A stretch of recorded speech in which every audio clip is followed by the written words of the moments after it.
आज बड़ा ही खुशी के बाद हमने के इन 7 ग्राम में कार्यक्रम हो रहा होगा और हमने सभी कलाकार मैं मंडली दुर्गा पूजा को सुबह से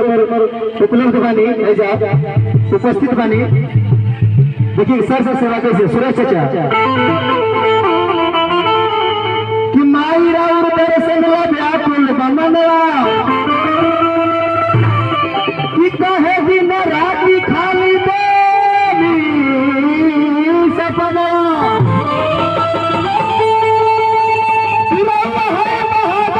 जगत से उतारी ले कहे मिंटू लाल रखी हमें भी सारा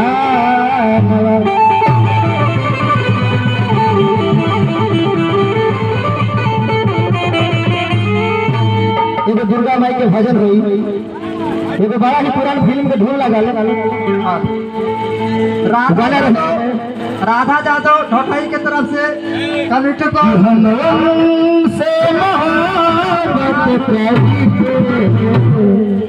दिन रात सनम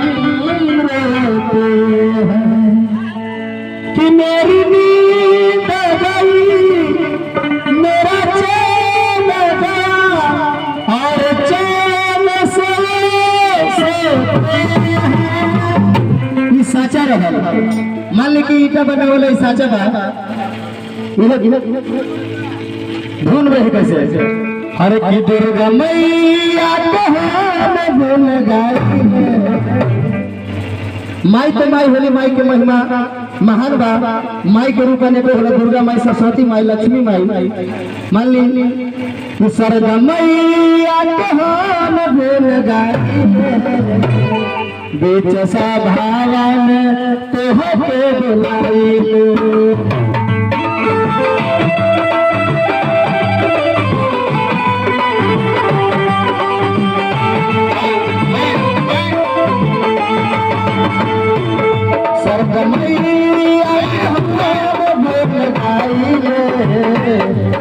जैसा भावा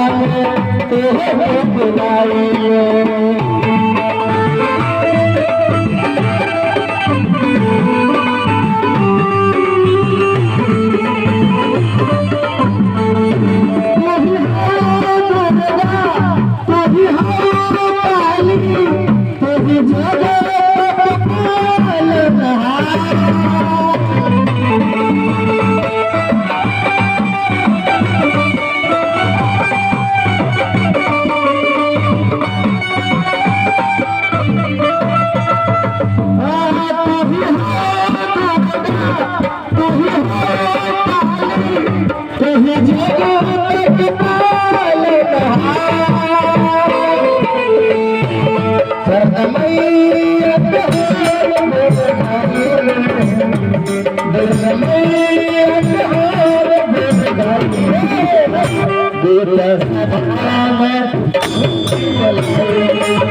भगवान